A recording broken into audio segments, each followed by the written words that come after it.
Hello guys, welcome to my YouTube channel. आज के इस नए वीडियो में हम देखेंगे रोटेशन के लेक्चर को आगे कंटिन्यू करेंगे। जैसा कि पिछले लेक्चर में हम इस टाइप से पुली बेस्ड प्रॉब्लम हम करना शुरू किए थे। अब उसी को आगे नए नए टाइप का हम प्रॉब्लम देखेंगे। फर्स्ट प्रोफाइल देख लिए थे, अब ये सेकेंड प्रोफाइल है। क्वेश्चन वही रहेगा, find the acceleration of each block।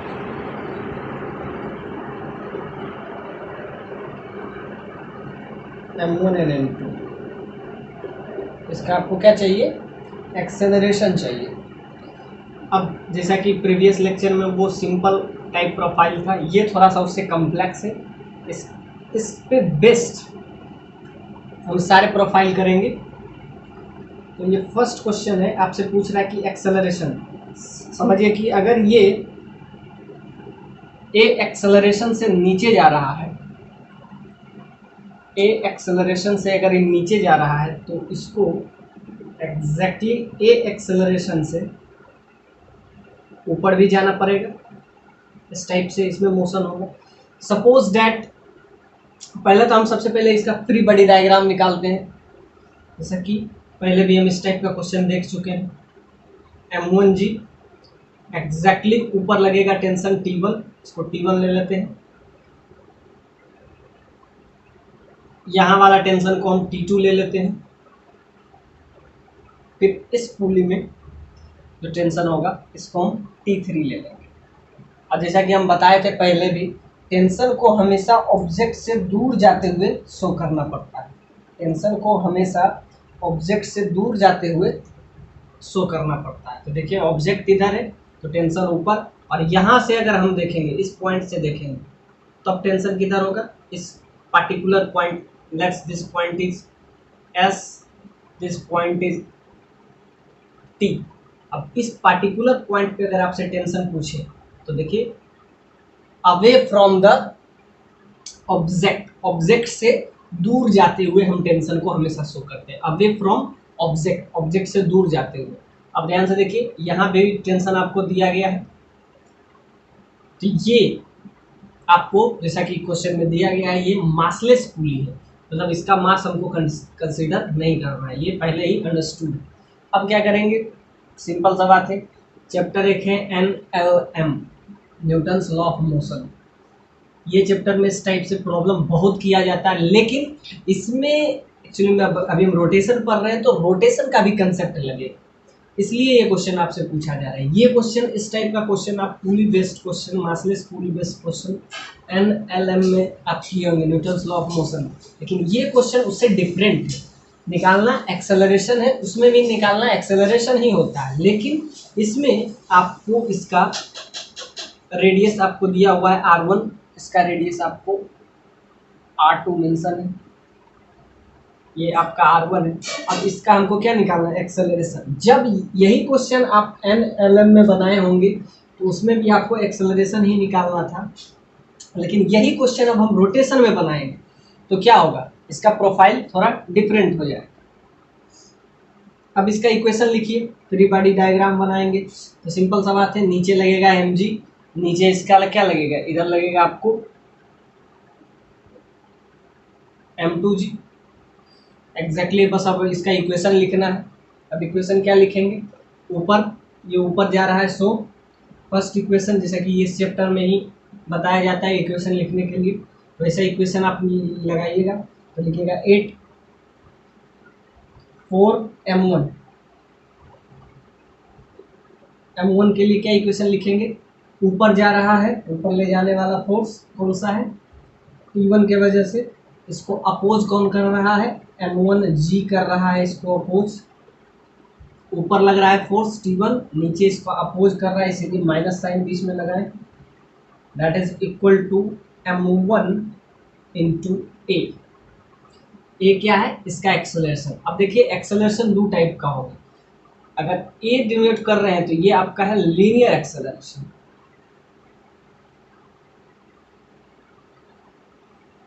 ये आपका लीनियर एक्सेलरेशन है। यही अगर अल्फा से डिनोट किए तो ये आपका हो जाएगा angular acceleration.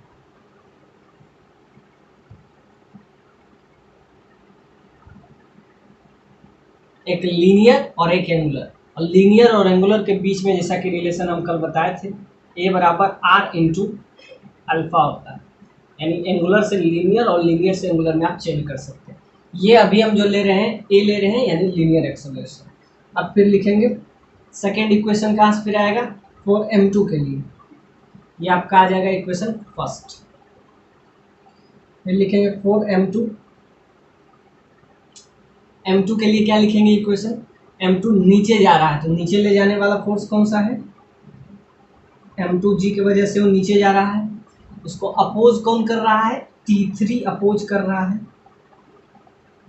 That is equal to m2 into a. ये आपका हो जाएगा फोर्थ इक्वेशन सेकेंड। ये फर्स्ट इक्वेशन हुआ, ये आपका सेकेंड इक्वेशन हुआ। अब क्या चाहिए आपको, दो इक्वेशन हो गया। अब हमको एक इक्वेशन, अब रोटेशन का कंसेप्ट इसमें लगाएंगे। अभी तक जो भी हम कंसेप्ट लगाएंगे NLM का लगाए, न्यूटन्स लॉ ऑफ मोशन का, लेकिन इतना ही नहीं हो रहा है। अब ये पुली भी तो घूम रहा है, पुली में तो रोटेशन हो रहा है, इसमें पुली रोटेट कर रहा है। तो अब हम लगाएंगे, ये तो हम लगाएं कि जब नेट फोर्स जीरो हो, इस पर कोई एक्सटर्नल फोर्स जीरो नहीं है, मतलब external force F external equal to zero, so net force इस पे क्या हो जाएगा, जीरो हो जाएगा, सारा फोर्स बैलेंस हो जाएगा। और अब हम लगाएंगे नेट टॉर्क जीरो, जब नेट टॉर्क जीरो हो। अभी तक हम लगा रहे थे NLM का जिसमें नेट फोर्स जीरो था, अब हम लगाएंगे नेट टॉर्क जीरो हो। अब ध्यान से देखिए, टॉर्क आप इस पॉइंट पे निकालेंगे S पे और यहाँ पे T पे, एक है आपका R1, एक आपका है R2। तो जैसा कि इक्वेशन आपको टॉर्क का हम बताए थे लिखने के लिए, सो उसका लिखेंगे इक्वेशन। इसके लिए हम क्या लिख सकते हैं, इधर इस पे कौन सा टॉर्क लग रहा है, इधर फोर्स लग रहा है इस पे T2 चाहेगा इसको इस डायरेक्शन में क्लॉकवाइज घुमाना चाहेगा इसको। T2 चाहेगा कि ये जो ऑब्जेक्ट है, ये जो पुली है, इस टाइप से क्लॉकवाइज घूमे। अब हम टॉर्क वाला इक्वेशन लिखेंगे। टॉर्क दो पॉइंट है, एक S1 है और एक T1 पे, दोनों पे अलग अलग टॉर्क निकालेंगे। देखिए जब F एक्सटर्नल जीरो हो, मतलब नेट फोर्स जब जीरो हो तब आप NLM का यूज करते हैं, जब नेट टॉर्क जीरो हो तब हम क्या यूज करेंगे इस पे। ये क्या चाहेगा, ये सिंपल सा बात है, ये चाहेगा इसको क्लॉकवाइज घुमाए, ये इसको क्या चाहेगा, ये चाहेगा एंटी क्लॉकवाइज घुमाए, ये चाहेगा कि इधर घूमे, और ये चाहेगा कि इस डायरेक्शन एंटी क्लॉकवाइज। लेकिन घूम किधर रहा है, ये अगर ऊपर जा रहा है यानी कि T2 की तरफ घूम रहा है। सो T2 इंटू R1 ये हुआ इसका टॉर्क। ये क्या चाह रहा है, इसको क्लॉकवाइज घुमाना चाह रहा है। एग्जैक्टली ये जो पुली है, दिस इज पुली, ये पुली जो है घूम भी रहा है क्लॉकवाइज, तभी तो ये ऊपर जाएगा। सिंपल सा बात है, ये अगर आगे घूमेगा इस डायरेक्शन में क्लॉकवाइज घूमेगा तभी तो ये M1 ऑब्जेक्ट ऊपर जाएगा और इसमें एक्सेलरेशन A आएगा। So this T2 with the help of T2 this pulley is rotated in clockwise direction, but this force, this torque force is also oppose this types of clockwise. This torque T1 with the help of T1 it's rotate anti-clockwise direction, ACW anti clockwise direction. So anti clockwise oppose कर रहा है तो क्या लिखेंगे इस पे लिखेंगे T1 R1 that is equal to, ये देखिए आगे का टॉर्क, ये नेट टॉर्क आपका आ गया। नेट टॉर्क जो बराबर है वो किसके बराबर हो गया, ये देखिए T1 इधर घुमाना चाह रहा है, T2 आपको उसको अपोज कर रहा है, T1 उसको अपोज कर रहा है, तो ये टॉर्क आया आपका, ये किसके बराबर हो जाता है, I इंटू अल्फा। आई क्या है यहाँ पे, मोमेंट ऑफ इनर्शिया। अल्फा क्या है, अल्फा है आपका एंगुलर एक्सेलरेशन। तो यहाँ से एक इक्वेशन आपका आ गया, क्या आ गया, ये आपका इक्वेशन हो जाएगा ये थर्ड। T2 चाह रहा है क्लॉकवाइज, T1 एंटी क्लॉकवाइज, तो अपोज किया तो माइनस साइन। यहाँ आई है क्या, मोमेंट ऑफ इनर्शिया, अल्फा क्या है, एंगुलर एक्सेलरेशन। तो यहाँ से आपका क्या आ जाएगा, R1 अगर कॉमन ले लेते हैं तो T2 minus T1 that is equal to I alpha. अब अल्फा को ए के टर्म में ले लेते हैं क्योंकि हमको हर जगह ले रहे हैं ए, लीनियर एक्सेलरेशन। तो यहाँ से आपका आ जाएगा T2 minus T1 that is equal to I alpha by R1। एक इक्वेशन आ गया, इसको आप लिख लीजिए इक्वेशन थर्ड। अब ध्यान से देखिए, अल्फा की जगह पे हम क्या पुट कर सकते हैं, ए बाय आर। इसका आर क्या है, R1 है। तो यहाँ से आप इसको एक टर्म और भी बढ़ा सकते हैं, T2 minus T1 that is equal to I A by R1 का होल स्क्वायर। ये आपका हो जाएगा इक्वेशन थर्ड। क्यों, अल्फा बराबर क्या पुट कर सकते हैं, अल्फा बराबर यहाँ से हम पुट कर सकते हैं ए बाय आर। सो इसमें पुट कर दीजिए, आपका आ जाएगा T2 minus T1 that is equal to I A by R1। ये आपका थर्ड इक्वेशन है। अब एक इक्वेशन और बचा हुआ, अब हमको निकालना है torque at the point T। ये आप निकाले टॉर्क एट एस पॉइंट पे ही हम टॉर्क निकाले थे। Torque at the point S, कभी भी टॉर्क एंगुलर मोमेंटम किसी एक फिक्स पॉइंट के अबाउट निकालते हैं। ये टॉर्क हम किसके अबाउट निकालें, ये टॉर्क आप एस पॉइंट के अबाउट निकालें। अब निकालते हैं टॉर्क एट द पॉइंट, ये सारा इक्वेशन आप याद रखें। टॉर्क एट द पॉइंट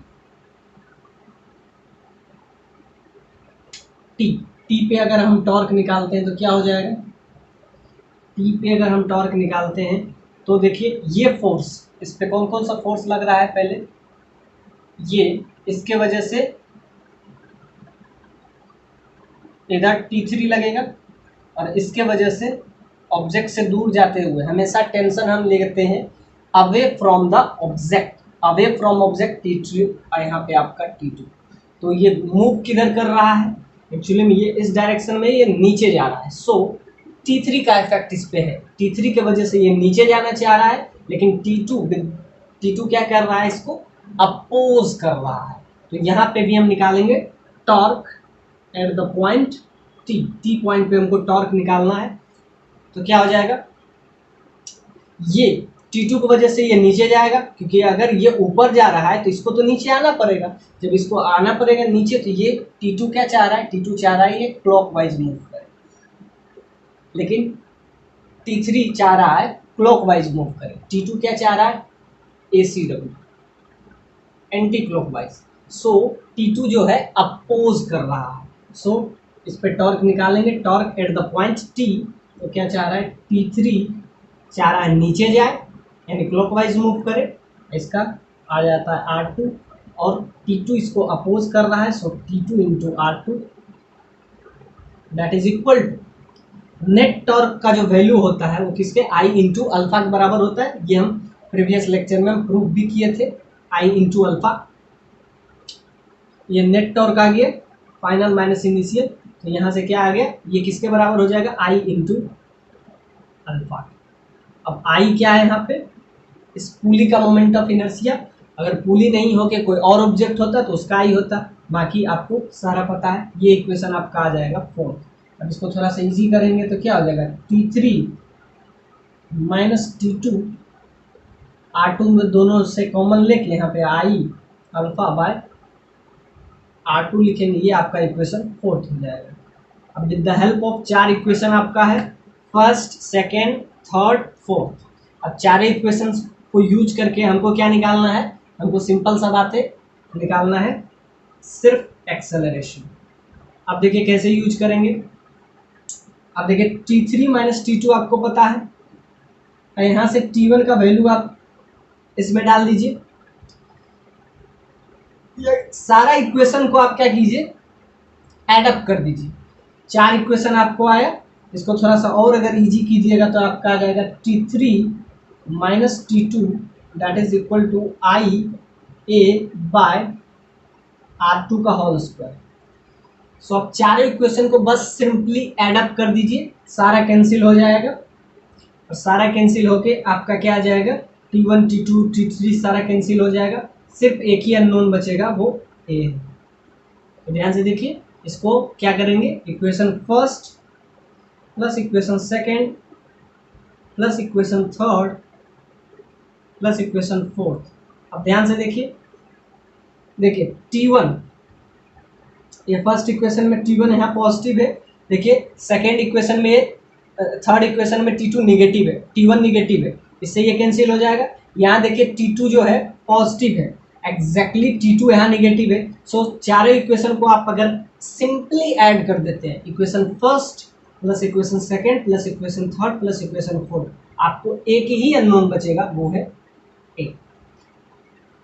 कि देखिए यहाँ से T1 कैंसिल, एक बार ऐड हम कर भी देते हैं। अगले क्वेश्चन में equation first plus equation second plus equation third plus equation fourth को अगर आप ऐड कीजिएगा तो आपका आ जाएगा M2G minus M1G that is equal to I जो है एक जगह I1 होगा, एक जगह I2। अगर दोनों का सेम हो, दोनों पुली का अगर I1 I2 सेम हो तब तो ठीक है, नहीं तो अगर डिफरेंट हो तो I1 I2 अलग अलग आप कर सकते हैं। बाकी आपके लिए सिर्फ एक ही अननोन बचेगा ए, जिससे आपका ये आ जाएगा। अब देखते हैं इस क्वेश्चन को। इस क्वेश्चन में आपको क्या दिया है, इसका R1 दिया हुआ है एग्जैक्टली, ये भी क्वेश्चन प्रीवियस क्वेश्चन के, इसमें भी थोड़ा सा हम हिंट दे के आगे हम बढ़ जाएंगे, फिर नया प्रोफाइल में आएंगे। इसमें भी आपको एक्सेलरेशन ही पूछा है, फाइंड एक्सेलरेशन। चार इक्वेशन को ऐड कीजिएगा तो ये इक्वेशन आपका आ जाएगा और यहाँ से सिर्फ एक ही अननोन बचेगा, एक्सेलरेशन, फाइंड एक्सेलरेशन। अब इस ब्लॉक का अगर एक्सेलरेशन आपसे पूछा तो सिंपल सा बात है, अगर इसका आप डायरेक्ट किए हैं तो इस टाइप का क्वेश्चन में आप डायरेक्ट भी कर सकते हैं। अब ध्यान से देखिए, एक ही ब्लॉक है तब तो कुछ दिक्कत ही नहीं है। इसका इक्वेशन लिखिए, नीचे क्या लग रहा है, ऊपर ही जाएगा, ये नीचे जाने का तो व्यवस्था है नहीं, ये ऊपर ही जाएगा इस टाइप से पुली। अब इसका इक्वेशन आप लिखिए, इसका इक्वेशन क्या लिखेंगे, T1 माइनस M1G या MG लिखते हैं, एक ही है, that is equal to M into a, ये आपका हो जाएगा इक्वेशन फर्स्ट। एग्जैक्टली इस पॉइंट पे, इस पॉइंट को अगर P ले लेते हैं, इस पॉइंट को P और इस पॉइंट को हम क्या ले लेंगे, Q। तो ध्यान से देखिए,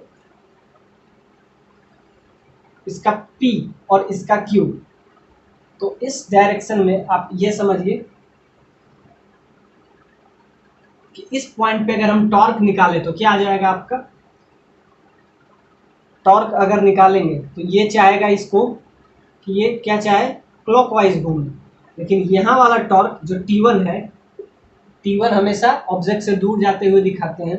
सो यहाँ पे अगर इसका टॉर्क आप निकालिए तो क्या आएगा, इस टॉर्क के वजह से इसमें एक और इक्वेशन आ जाएगा, T2 इंटू R1, आगे ही जा रहा है T2 minus R1 that is equal to T2 minus T1 minus R1 that is equal to I into alpha. Net torque का वैल्यू I इंटू अल्फा के बराबर होता है। तो ये आपका आ गया, अल्फा क्या है यहाँ पे, एंगुलर एक्सेलरेशन। तो उसको या तो ए को अल्फा में बदल दीजिए या अल्फा को ए में बदल दीजिए, R इंटू अल्फा यहाँ से चेंज कर दीजिए। और दूसरा, इस पॉइंट पे और कोई फोर्स लग रहा है T2, इस पे तो एक ही टॉर्क लग रहा है। अब Q पॉइंट पे भी अगर आप टॉर्क निकालने का कोशिश करें तो इधर भी T2 लग रहा है, इधर तो सिर्फ T2 लग रहा है और कोई इसको अपोज भी करने वाला नहीं है, नीचे लगने वाला फोर्स। तो T2 is equal to T2 into R2 equal to, ये अगर I1 है, इसका मोमेंट ऑफ इनर्शिया I1 है और इसका मोमेंट ऑफ इनर्शिया अगर I2 है तो क्या लिखेंगे, I2 इंटू अल्फा। सो I1 I2 ये आपका इक्वेशन सेकेंड हो गया, ये इक्वेशन आपका थर्ड हो गया। आप यहाँ से एक्सेलरेशन निकाल लीजिए, equation first plus equation second plus equation third से अगर यहाँ से आप एक्सेलरेशन निकालिए, अल्फा को ए के टर्म में ही लिख दीजिए तो इजी हो जाएगा। यहाँ से क्या हो जाएगा, इसको इक्वेशन सेकेंड को आप थोड़ा सा इजी कीजिएगा तो T2 minus T1 into R1 common लेके इधर ले लेंगे, इसको आप ले लीजिए, ये I1 है, ये आपका I2, तो I1 अल्फा को आप लिख लीजिए A/R1, तो A/R1 का होल स्क्वायर, तो ये आपका हो जाएगा T2 माइनस T1। यहाँ से आपको T2 का वैल्यू आ जाएगा, T2 का वैल्यू इसमें आप रख दीजिए, इक्वेशन तीनों को ऐड अप कीजिएगा तो आपका एक्सेलरेशन का वैल्यू आ जाएगा simply mg upon m plus I/R1 square plus I/I1 I2/R2 का स्क्वायर। ये आपका एक्सेलरेशन आ जाएगा इस ब्लॉक का। अब देखते हैं क्वेश्चन में वही निकालना है आपको, फाइंड एक्सेलरेशन। एक्सेलरेशन का आपको वैल्यू चाहिए, आपको ये गिवन है θ1 θ2। अब ध्यान से देखिए, इधर जो टेंशन लगेगा इसका, इस टेंशन का वैल्यू हम T1 ले लेते हैं, इस टेंशन का वैल्यू हम T2 ले लेते हैं। आपको क्या चाहिए, इस इक्वेशन में आपको चाहिए एक्सेलरेशन, फाइंड एक्सेलरेशन। जब एक्सेलरेशन हमको इस टाइप के क्वेश्चन को, इस टाइप से हमको निकालना हो तो हमेशा की तरह वही यूज करेंगे। ये क्वेश्चन आप NLM में भी बनाए होंगे क्योंकि उसमें भी ये होगा, लेकिन ये जब आप रोटेशन में बनाते हैं तो थोड़ा सा मोमेंट ऑफ इनर्शिया का कंसेप्ट लगता है। इसका समझिए कि आई है, मतलब MOI, मतलब मोमेंट ऑफ इनर्शिया इसका आई है, इसका रेडियस भी शायद दिया हुआ है क्वेश्चन में, इसका रेडियस भी आप समझ सकते हैं कि स्मॉल रेडियस है, इस क्वेश्चन में मेंशन है, इसका रेडियस आप R समझ सकते हैं। बाकी आपके लिए क्वेश्चन वही है जो NLM में भी बनाना है, आप लगाइए, जैसा कि θ1 अलग है θ2 अलग है, तो थोड़ा सा टिपिकल बनाने का कोशिश किया गया है इस क्वेश्चन को। θ1 अलग है θ2 अलग है, टेंशन T1 टेंशन T2, इसका मोमेंट ऑफ इनर्शिया I1 दिया हुआ है, इसका रेडियस आप समझ लीजिए, इस पुली का, this pulley is massless pulley and its moment of inertia is I1, I ले लीजिए क्योंकि 1 2 दो तो पुली है ना, I ले लीजिए, इसका रेडियस R ले लीजिए। आपको क्या निकालना है, हमेशा की तरह फाइंड द एक्सेलरेशन। एक्सेलरेशन निकालने के लिए फिर वही आप इक्वेशन लिखिए, इक्वेशन आप लिखिए, तो जैसा कि आपको पता है कि इस डायरेक्शन में जो फोर्स लगता है, ये क्या लगता है, m1g साइन थीटा। यहाँ θ1 है तो θ1 हो जाएगा, इस केस में क्या लग जाएगा, m2g साइन θ2। तो इस डायरेक्शन में टुवर्ड्स द इंक्लाइन प्लेन आपका ये लगेगा। सो इक्वेशन अगर आप लिखिएगा फॉर m1 के लिए, फॉर m1 के लिए अगर इक्वेशन लिखिएगा तो देखिए दो चीजें इसमें बराबर, नेट फोर्स भी जीरो होगा और नेट टॉर्क भी जीरो हो जाएगा, नेट टॉर्क भी जीरो और नेट फोर्स भी जीरो। ऐसे सारे क्वेश्चन में जितना भी अभी तक इस टाइप के प्रोफाइल हम देखें, सारे में हम यही कंसेप्ट यूज करेंगे। तो क्या करेंगे, इसके लिए इक्वेशन लिखिए, इसके लिए अलग से इक्वेशन लिखिए, इसके लिए अलग से इक्वेशन लिखिए, तीनों के लिए इक्वेशन लिखिए। इस पॉइंट को आप ले लीजिए, दिस पॉइंट इज O या ओडेस, कुछ भी ले लीजिए। अब इक्वेशन लिखेंगे इसके लिए, इधर लगने वाला फोर्स कौन सा है,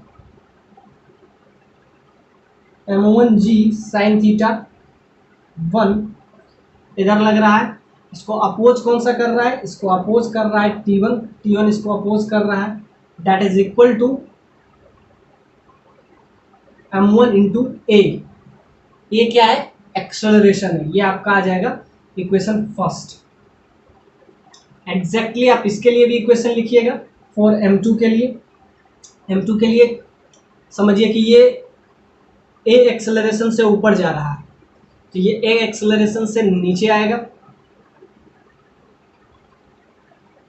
ये A एक्सेलरेशन से ऊपर जा रहा है तो ये एक्सेलरेशन से नीचे भी तो आएगा। तो जब ये सिंपल सा बात है, जब ऊपर जा रहा है तो ऊपर जाएगा तो इक्वेशन उल्टा हो जाएगा। T1 को हम पहले लेंगे, ध्यान से देखिए कि ऊपर जा रहा है सपोज डेट इसको हम समझ लिए कि एक्सेलरेशन से ऊपर जा रहा है तो इसको नीचे आना पड़ेगा, तो ऊपर जा रहा है तो ऊपर ले जाने वाला फोर्स कौन सा है, T1। अपोज करने वाला फोर्स है आपका M1G sin θ1 that is equal to M1 into a. ये आपका हो जाएगा इक्वेशन फर्स्ट, ये आपका हो जाएगा इक्वेशन फर्स्ट। अब हम 4 लिखेंगे, 4 M2 के लिए इक्वेशन लिखेंगे। सो M2 ये अगर ऊपर जा रहा है तो उसको नीचे आना पड़ेगा, नीचे आना पड़ेगा तो उसके लिए आपको फोर्स लगेगा M2G sin θ2 अपोज करने वाला force T2 that is equal to M2 into a. ये आपका हो जाएगा इक्वेशन सेकेंड। अब ध्यान से देखिए, इक्वेशन फर्स्ट, इक्वेशन सेकेंड। अब हम चलेंगे इस पॉइंट पे, अब टॉर्क वाले पॉइंट पे चलेंगे। अब ओ वाले पॉइंट पे इसमें टॉर्क किधर लग रहा है, टॉर्क एक तरफ से लग रहा है T1, एक तरफ से T2। ये जा किधर रहा है, जा रहा है इस डायरेक्शन पे, एक्सेलरेशन इसका डाउनवार्ड है। तो डाउनवार्ड है मतलब कि इस पे इधर टॉर्क लगता है, away from the object, the direction of torque is away from the object से हमेशा, या उस पॉइंट से हम हमेशा दूर जाते हैं। इधर लग रहा है T1। अब ये मूव किधर कर रहा है, this is massless pulley which is moves towards this downward. So T2 into r oppose करने वाला T1 into are that is equal to I, उसका क्या हो जाएगा, मोमेंट ऑफ इनर्शिया, अल्फा क्या हो जाएगा, एंगुलर एक्सेलरेशन। सो यहाँ से एक इक्वेशन आ गया, ये आपका इक्वेशन हो जाएगा थर्ड। अब इसको थोड़ा सा अगर आप इजी करें तो क्या हो जाएगा, यहाँ से T2 minus T1 that is equal to I into alpha by R. और अल्फा को आप इसमें पुट कर दीजिए, ए बराबर आर इंटू अल्फा। यहाँ से अल्फा का वैल्यू आप लेके पुट कर दीजिए, अल्फा हो जाएगा ए बाय आर। अल्फा का वैल्यू इसमें आप पुट कर दीजिए, तो ये आपका हो जाएगा इक्वेशन थर्ड। अब हम क्या करेंगे, फर्स्ट सेकेंड थर्ड तीनों को यूज करके हम, एक ही अननोन बचेगा आपको एक्सेलरेशन, तीनों को आप ऐड कर दीजिए। ध्यान से देखिए, T2 से T2 कैंसिल हो जाएगा, यहाँ से T1 कैंसिल हो जाएगा। सो कुछ भी नहीं करना है, adding equation first plus equation second plus equation third, तीनों को आप ऐड कीजिए और अल्फा को हम ए के टर्म में लिख लेते हैं। अगर आपको एंगुलर एक्सेलरेशन पूछा तो दोनों को कन्वर्ट कर लेंगे। यहाँ से क्या कर लेंगे, तीनों को जब ऐड कीजिएगा तो देखिए यहाँ से T1 यहाँ से कैंसिल, T2 यहाँ से कैंसिल, आपका क्या बच जाएगा, आपका देखिए इक्वेशन बहुत ही इजी बन जाएगा। तीनों इक्वेशन को अगर आप ऐड कीजिएगा, यहाँ देखिए M2G, सो आपका आ जाएगा सिंपल फॉर्म में M2G sin θ2 minus M1G sin θ1 that is equal to, sir को ऐड कीजिएगा तो राइट साइड भी ऐड हो जाएगा आपका, ये सारा कैंसिल हो जाएगा। M1 A into M1 plus M2, अब इसको अल्फा को इसमें डिनोट कीजिएगा तो आपका आ जाएगा आई ए बाय आर स्क्वायर। ये बस पुट कर देंगे, क्या हो जाएगा, ए कॉमन ले लिए हैं तो आई बाय आर स्क्वायर। सो यहाँ से बस एक ही अननोन बचेगा, वो है ए। सारा चीज बस तीनों इक्वेशन को ऐड कर दीजिए। तो ये बहुत ही इजी प्रोफाइल था जिसको हम देखें। अब हम थोड़ा सा इसको टिपिकल टाइप बनाने का कोशिश करेंगे, और भी कुछ कंसेप्ट है जो रोटेशन के, उसका क्वेश्चन हो और इसमें आपको निकालना हो, find linear and angular acceleration of pulley. इस पुली का जो कि आपको दिया गया है, ये मासलेस पुली है, इसका आपको एंगुलर और लीनियर दोनों एक्सेलरेशन आपको निकालना हो। ये नीचे की तरफ ये पुली इस टाइप से मूव कर रहा है। सो आपको क्या, लीनियर और एंगुलर दोनों। ध्यान से देखिए, लीनियर का मतलब बहुत सारा है कि अब मोशन को हम ना सिर्फ एनएलएम जब पढ़ते हैं तो लीनियर एक्सेलरेशन पढ़ते हैं, लेकिन जब रोटेशन है तो लीनियर भी हम देखेंगे और एंगुलर भी देखेंगे। अब ध्यान से देखिए, दोनों एक्सेलरेशन आपको इसमें निकालना है। तो ध्यान से देखिए, इसका अगर कुछ मास होगा तो नीचे लगेगा। सपोज दैट मास mg है। ये डिस्क, पुली को आप डिस्क समझ सकते हैं। तो ये नीचे जा रहा है तो किसी वजह से यहाँ पे मासलेस पुली नहीं लेंगे। जो मासलेस पुली लेंगे तो ये तो यहीं रुका रह जाएगा। तो क्या होगा, ये तो नीचे जाएगा, तो नीचे जाएगा कुछ तो कुछ इसका मास होगा। अब इसको हमको एक्सेलरेशन निकालना है। ऊपर टेंशन ले लेते हैं, T1 टेंशन ले लेते हैं। तो क्या है, जहाँ नीचे रहा है सो इक्वेशन क्या हो जाएगा, mg माइनस ऊपर अपोज करने वाला कौन सा है, tension T1, that is equal to m into a जो है यहाँ पे लीनियर एक्सेलरेशन। हमको लीनियर एंगुलर दोनों चाहिए। तो एक इक्वेशन आ गया। दूसरा ये देखिए, ये आपका आ गया जब फोर्स, नेट फोर्स जब जीरो हो तब हम ये इक्वेशन लिखते हैं, और जब नेट टॉर्क जीरो हो तब हम कौन सा इक्वेशन लिखते हैं, तब हम लिखते हैं इस पॉइंट को। इस पॉइंट को आप कुछ समझ लीजिए, this point is O, this particular point is S। तो यहाँ पे क्या लग रहा है, यहाँ पे सिंपल सा बात है, टॉर्क भी लगेगा। टॉर्क एक T1 टॉर्क है जो इसको मूव करवाना चाह रहा है। इस पॉइंट पे आप ध्यान से देखिए, टॉर्क एक इस डायरेक्शन में है, इसका रेडियस आप समझ लीजिए R है। तो T1 और कोई और टॉर्क, अगर ध्यान से देखिए, टॉर्क अगर O पॉइंट के mg का क्या हो जाएगा, mg का जीरो हो जाएगा। ये इसको क्या चाहेगा, ये एंटी क्लॉकवाइज में ACW, इस टॉर्क के वजह से ये एंटी क्लॉकवाइज डायरेक्शन में मूव करेगा, लेकिन इसके वजह से ये क्लॉकवाइज मूव करेगा। लेकिन mg के कारण जीरो, हम बताए थे कोई भी अगर उसी पॉइंट से पासिंग थ्रू है तो परपेंडिकुलर डिस्टेंस इसका जीरो हो जाएगा। नेट टॉर्क किसके बराबर होता है, I into alpha, I into alpha. Alpha क्या है, एंगुलर एक्सेलरेशन। लीनियर एंगुलर के बीच का हम आपसे बताए थे, ये रिलेशन हम हमेशा यूज करते हैं। तो यहाँ से अब आपका एक ही अननोन बच गया। यहाँ से T1 का वैल्यू क्या आ जाएगा, I into alpha, T1 into R, perpendicular distance यहाँ पे R हो जाएगा। यहाँ से परपेंडिकुलर डिस्टेंस R, mg वाले में जीरो हो जाएगा तो ये आपको जीरो हो जाएगा। So T1 into are that is equal to I into alpha. यहाँ से आप ऐड कर दीजिए, ये आपका इक्वेशन फर्स्ट है, ये इक्वेशन आपका सेकेंड आ गया। आप दोनों को हम बस ऐड कर देंगे और आपका एक्सेलरेशन आ जाएगा। यहाँ से T1 निकाल लीजिए, सिर्फ T1, तो क्या आ जाएगा, I alpha by R. Alpha को उसके टर्म में हम ले आएंगे तो क्या आ जाएगा, यहाँ से T1 का वैल्यू आपका आ जाएगा I A by R square. अब इसको कन्वर्ट कर दीजिए, यहाँ से अल्फा को A के टर्म में, सो इसमें दोनों को ऐड कर दीजिए, ये आपका हो जाएगा इक्वेशन सेकंड। बस दोनों को ऐड कर देंगे तो T1 से T1 कैंसिल हो जाएगा और क्या बच जाएगा आपका mg, इधर mg सिर्फ बच जाएगा, T1 से T1 कैंसिल, इधर सिर्फ बच जाएगा ma plus IA by R square. यहाँ से a का वैल्यू आपको, एक ही अननोन है a, बाकी सब आपको पता है, तो a यहाँ से आपका निकल जाएगा। सो एक्सेलरेशन a अगर निकल जाएगा तो यहाँ से अल्फा भी आपका निकल जाएगा। a और अल्फा दोनों निकालना है। अब थोड़ा सा इस टाइप के क्वेश्चन को, दो अलग अलग पुली का क्वेश्चन, ये अगर ये क्वेश्चन को ही थोड़ा सा टिपिकल बना के हम दूसरे, आपको निकालना है एक्सेलरेशन।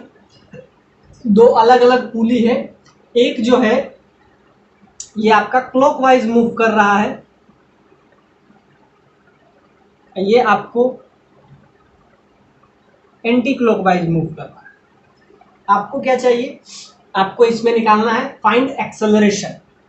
हर क्वेश्चन में एक ही चीज है, फाइंड एक्सेलरेशन, नेट एक्सेलरेशन। अब ध्यान से देखिए, ये क्वेश्चन थोड़ा सा टिपिकल है क्योंकि इसमें एक क्लॉकवाइज मूव कर रहा है और एक एंटी क्लॉकवाइज मूव कर रहा है। आपको दोनों चीज निकालना है, एक्सेलरेशन, लीनियर एक्सेलरेशन, और दूसरा एंगुलर एक्सेलरेशन। दोनों इस क्वेश्चन में आपको निकालना है। बहुत ही बढ़िया क्वेश्चन है क्योंकि पिछले क्वेश्चन से थोड़ा सा इसको डिफरेंट है, थोड़ा सा ये इसमें कंसेप्चुअल पॉइंट ऑफ व्यू से इसको आप ध्यान से देखिए तो ये क्वेश्चन बहुत अच्छा है, कंसेप्ट से देखिए। अब इसमें दो चीज लगेगा, आपको क्या दिया रहेगा, आप इक्वेशन निकालिएगा अलग अलग। अगर ये मासलेस पुली है, पहले देख लेते हैं मास है कि नहीं इसका। हाँ मास है, इसका m1g है, m1 मास है, इसका m2 है। मास भी आपको दिया गया, इस टाइप से मूव कर रहा है क्योंकि बिना मास के ये नीचे तो आएगा नहीं, कोई तो फोर्स है जो इसको नीचे ला रहा है, वो इसका मास है। सब कुछ आपको दिया गया है, आपको लीनियर और एंगुलर दोनों एक्सेलरेशन पे कमेंट करना है इसको। तो क्या करेंगे, इसको सिंपल सा बात है, नीचे लगने वाला फोर्स नेट फोर्स, क्योंकि एक्सटर्नल फोर्स इस पे लग नहीं रहा है तो क्या लिखेंगे, F net is equal to 0, और इस पे एक्सटर्नल कोई टॉर्क भी नहीं लग रहा है तो नेट टॉर्क भी 0 हो जाएगा। सो दोनों से एक एक इक्वेशन लिखेंगे और उसके बाद हम एक्सेलरेशन लाने का कोशिश करेंगे। अब इसके लिए क्या लिखेंगे, ये नीचे जा रहा है, ये इस डायरेक्शन से मूव करके ये नीचे ही जाएगा क्योंकि ऊपर जाने का तो कोई व्यवस्था है नहीं, तो ये जाएगा तो नीचे ही जाएगा। तो नीचे जाएगा तो इसका इक्वेशन लिखते हैं और एक बार इसका इक्वेशन लिखते हैं, इसका एक बार लिखते हैं तो क्या हो जाएगा, m2g नीचे लग रहा है, इसको अपोज करने वाला टेंशन है इक्वल टू m2 इंटू ए है लीनियर एक्सेलरेशन। तो यहां से एक इक्वेशन आया, एग्जैक्टली इसके लिए इक्वेशन लिखेंगे तो क्या हो जाएगा, m2g नीचे लग रहा है, ये आपका हो जाएगा इक्वेशन फर्स्ट। इधर लगेगा, नीचे लगेगा फोर्स इस पे, तो वो कौन लगेगा, m2g। अब ध्यान से देखेंगे, इसके लिए लिखेंगे नीचे लग रहा है फोर्स आपको m2g, ऊपर लगने वाला फोर्स इस पॉइंट पे ध्यान से देखिए, नीचे लगने वाला mg, और ऊपर उस पर कोई फोर्स लग नहीं रहा है तो ये इसके मास के वजह से ही इसमें टेंशन आ रहा है। सिंपल सी बात है, नीचे लगने वाला फोर्स कौन सा है, यहाँ पे आप ध्यान से देखिए, m1g नीचे लगेगा, इसको अपोज कौन करेगा, ये टेंशन के वजह से। तो एक इक्वेशन आपको यहाँ से भी मिल जाएगा, और दूसरा हम इक्वेशन कहाँ से निकालेंगे, टॉर्क बराबर 0, टॉर्क आप इस पॉइंट पे निकाल लीजिए, ओ पे निकाल लेंगे, ये इस ओ पे, और दूसरा इस पॉइंट पे निकालेंगे ओडेस पे। तो टॉर्क से भी इक्वेशन आ जाएगा, आ गया, नीचे लग रहा है इस पे फोर्स, m2g जा भी नीचे रहा है तो एक इक्वेशन यहाँ से आ गया। तो इस इक्वेशन को थोड़ा सा इजी कीजिए, तो m2g minus tension that is equal to m2 into a. अब लिखेंगे इसके लिए, तो इसके लिए हमको टॉर्क निकालना है, नेट टॉर्क 0 है तो torque at the point, torque हम ओ पॉइंट पे टॉर्क निकालेंगे, ओ पॉइंट पे टॉर्क अगर निकालिएगा तो क्या लगेगा आपको, टेंशन, यहाँ से परपेंडिकुलर डिस्टेंस क्या है, यहाँ से परपेंडिकुलर डिस्टेंस आपको पता है r1 है, इसके वजह से ही इसमें आएगा एंगुलर एक्सेलरेशन, तो i इंटू अल्फा, इसका आप समझ लीजिए i1 है, तो यहाँ से आपका एक इक्वेशन आ जाएगा, t1 का वैल्यू आपका आ जाएगा i1 into alpha by r1। इसको थोड़ा सा और इजी कीजिएगा तो आपका आ जाएगा i1 into A by r1 का होल स्क्वायर। सबको लीनियर एक्सेलरेशन में चेंज किया, लास्ट में हम एंगुलर में चेंज कर लेंगे। तो t1 का वैल्यू आप इसमें पुट कर लीजिए, आपको एक अननोन बच जाएगा, एक ही अननोन बचेगा, वो है आपका a। t1 का वैल्यू इसमें रख देंगे, और ध्यान से देखिए, ये तो हम टॉर्क निकाले किस पॉइंट पे, ये इसको आप समझ लीजिए इक्वेशन सेकंड। अब हम निकालते हैं torque at this point O dash, torque हम ओ डैश पे निकालेंगे तो क्या आएगा,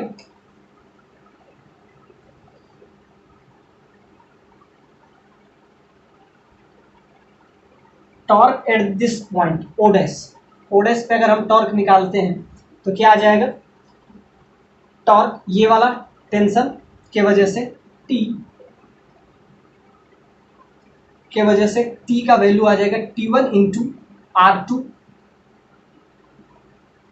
T1 इंटू R2 का वैल्यू क्या हो जाएगा, और कोई टेंशन, देखिए M2 के कारण जीरो हो जाएगा, M2 G परपेंडिकुलर डिस्टेंस यहाँ जीरो हो जाएगा, that is equal to I2 into alpha. Exactly ये वाला आपका टर्मिनोलॉजी जीरो हो जाएगा क्योंकि यहाँ से परपेंडिकुलर डिस्टेंस जीरो हो जाएगा। और कोई फोर्स लग रहा है, नहीं लग रहा है, तो यहाँ से आपका क्या आ जाएगा, P का वैल्यू आ जाएगा I2 अल्फा बाय R2। इसको भी इजी कीजिएगा तो आ जाएगा टेंशन का वैल्यू आपका I2 into alpha bye R2 का होल स्क्वायर, यहाँ पे कैपिटल है।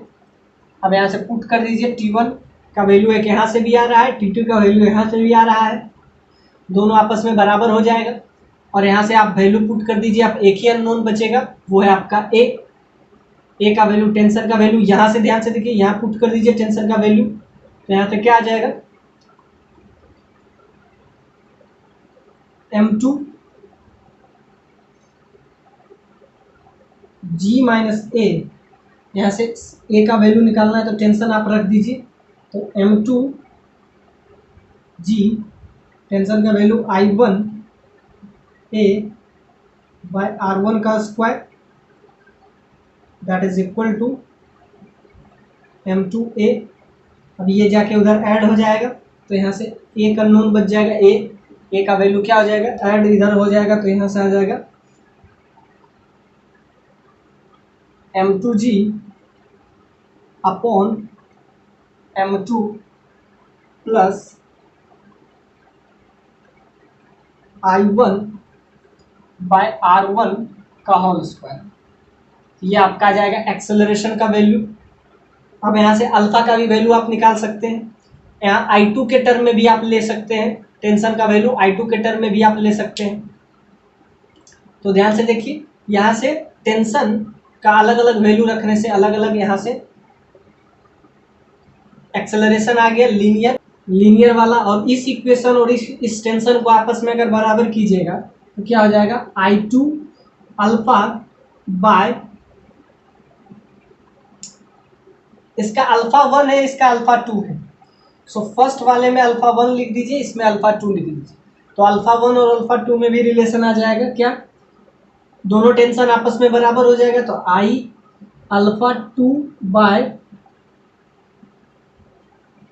R2 का square that is equal to I1 alpha 1 by R1 का स्क्वायर। यहाँ से भी आप अल्फा 1 और अल्फा 2 के बीच में रिलेशन ला सकते हैं, और उसके बाद दोनों को यूज करके आपको A का वैल्यू क्या आ जाएगा, A is equal to R1 alpha 1 plus R2। Alpha के टर्म में अगर आपसे पूछेगा आंसर सिर्फ अल्फा के टर्म में, तो आपका ये आ जाएगा एक्सेलरेशन, यानी कि लीनियर और एंगुलर एक्सेलरेशन आपसे पूछा, ए का वैल्यू पूछा, तो ए का वैल्यू इस केस में अगर एंगुलर एक्सेलरेशन के टर्म में पूछा तो R1 इंटू अल्फा 1, अल्फा 1 क्या हुआ, इसका एंगुलर एक्सेलरेशन, प्लस R2 इसका रेडियस इंटू एक्सेलरेशन, ये आपका आ गया net acceleration in terms of alpha and alpha 2। Alpha और अल्फा 2 के बीच में यहाँ से रिलेशन आ सकता है, दोनों टेंशन आपस में बराबर है, इक्वेशन आप इसको सेकेंड समझिए और ये आपका इक्वेशन, या थर्ड इसको समझ लिए। With the help of second and third we conclude that A is alpha 1 R1 alpha 1 plus R2 alpha 2। So this is your